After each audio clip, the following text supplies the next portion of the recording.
Okay, chapter 54. So, Kyle's group has just found the 11th hour clue, which came up at 11 o'clock, 1 hour before it was over, and it was 364.1092. That is the Dewey Decimal Call number that they needed to find. So we're starting chapter 54, and we're going back to Charles. On the first floor, Charles was at long last video chatting with his uncle, James Willoughby III, the Librarian of Congress, who had finally shown up for the Ask an Expert call. "Sorry for the delay, Charles." "That's okay, Uncle Jimmy," Charles said, straining to smile and not scream. "The time is now 11 a.m., announced the annoying, placid lady in the ceiling. "This game will end in 1 hour. Charles had to hustle. "Sir, I know you're a very important, very busy man, so I just have one quick question. If I were a book on true crimes in the state of Ohio, where would you shelve me?" "Library of Congress classification?" "No, sir. Dewey Decimal." "Ah, easy. 364.1. What comes after the 1 will depend, of course, on how many books a library—" Charles didn't stick around to hear the rest of his uncle's answer. He took off running for the closest spiral staircase up to the second floor. As he ascended the steps 2 at a time, he saw Kyle Keeley and his entire entourage running down a staircase from the 3rd floor. Charles reached the 2nd floor balcony first. He darted around the bend, past the door to the 500s room, the 400s. Keeley and his crew were coming from the opposite direction, but Charles reached the door to the 300s room before them. He swiped his library card, yanked at the handle, and dashed into the room. He scanned the shelves and headed to his right. He heard Keeley enter the room. Glancing over his shoulder, Charles saw Keeley go left. Charles dashed up an aisle between bookcases. He read the number at the end of each row of shelves. Remember, they need 364. 310, 320, 330. One of those robots with the book baskets came rumbling across his path, but Charles was able to dodge it. 340, 350. Keeley's footsteps pounded up the passageway on the other side of the shelving units to his left. In the middle of the 330s room, they entered an open space with a judge's bench and a witness box. Charles was getting closer to the true crime section, but so was Kyle.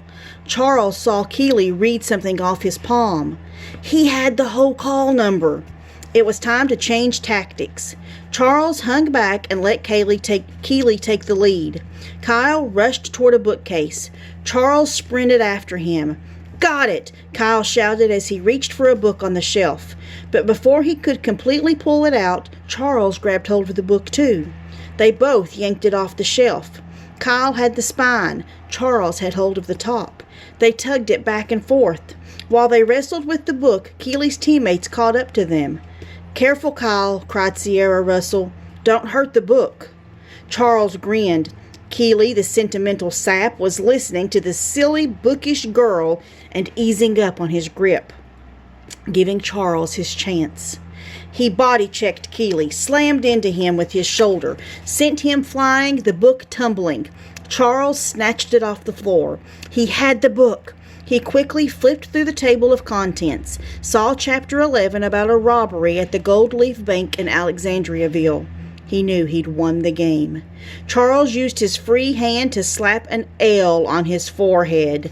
"Loser," he sneered at Keeley.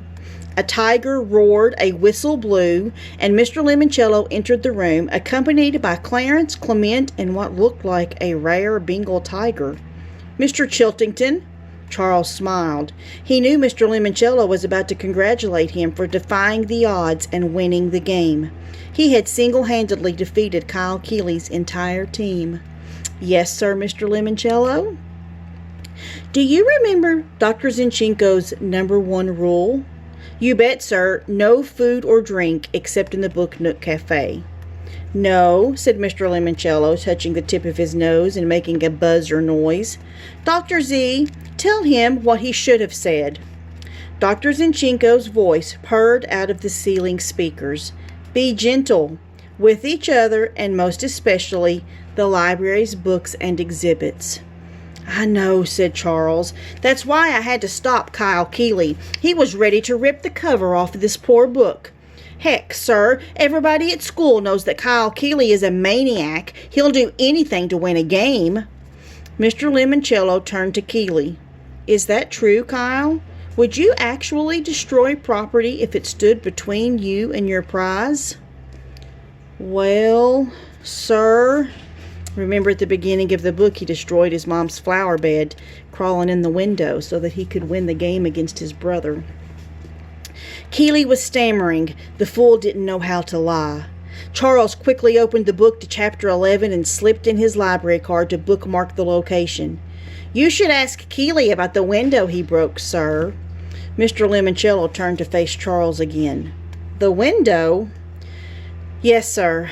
The whole school heard about it. See, Kyle Keeley and his two brothers were playing some sort of wild scavenger hunt game, and Mr. Lemoncello pointed at the book. That's clever. You use your library card as a bookmark? Yes, sir, I sure do, said Charles, turning on the charm. Of course, I can't take such full credit for such a clever idea. On Friday night, I saw Sierra Russell doing it, and you told Andrew Peckelman to borrow her card. Charles blinked several times. I beg your pardon? You broke Dr. Zinchenko's #1 rule. You were not gentle with your teammate Andrew. In fact, you bullied him into stealing Miss Russell's library card, which you knew she also used as a bookmark. No, sir, I did not. Yes, Charles, you did. Mr. Lemoncello touched his right ear. In fact, Dr. Zinchenko has spent the past few hours combing through security tapes, and guess what she just found? Charles heard his own voice ringing out of the ceiling speakers. Have you noticed what Sierra Russell uses for a bookmark? No. That was Andrew, said Mr. Lemoncello. This is you again. Her library card, which of course doubles as a key card for meeting room B. Find a way to borrow it. You told Andrew to steal Sierra's library card. How could you record that, said Charles. I was whispering. And I have very good microphones. You're done. You're done, Charles. Dr. Zinchenko, tell our departing guest what he has just won. Absolutely nothing, said the voice of the Russian librarian. But please, Mr. L., tell Charles the correct answer to the final pictogram. Ah, yes. Mr. Lemoncello reached into his back pocket, pulled out a 4x4 card, and showed it to Charles. So it's the one of all the people eating in a restaurant. Charles stood there fuming. Anyone care to help Charles out? Said Kyle. Is it 6-8? You are very close, said Mr. Lemoncello. There was a pause, and then Haley laughed. Did it come after the football player? Yeah, said Charles. So?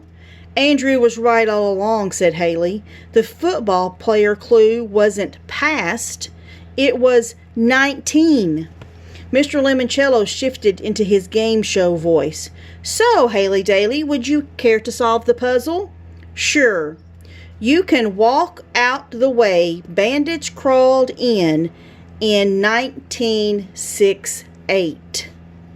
I don't get it, said Charles. 1968, said Akemi. You know, 1968. Ah, yes, said Mr. Lemoncello. The year from the mixed-up files of Mrs. Basil E. Frankweill won the Newbery Medal for Excellence in Children's Literature. Another clue you completely missed, Charles. Wow, said Miguel. And I thought Chiltingtons never lose. There's a first time for everything, said Mr. Lemoncello. Clarence, Clement, kindly escort young Mr. Chiltington from the building. Bye-bye, said Akemi. There goes this game's biggest loser. End of chapter 54.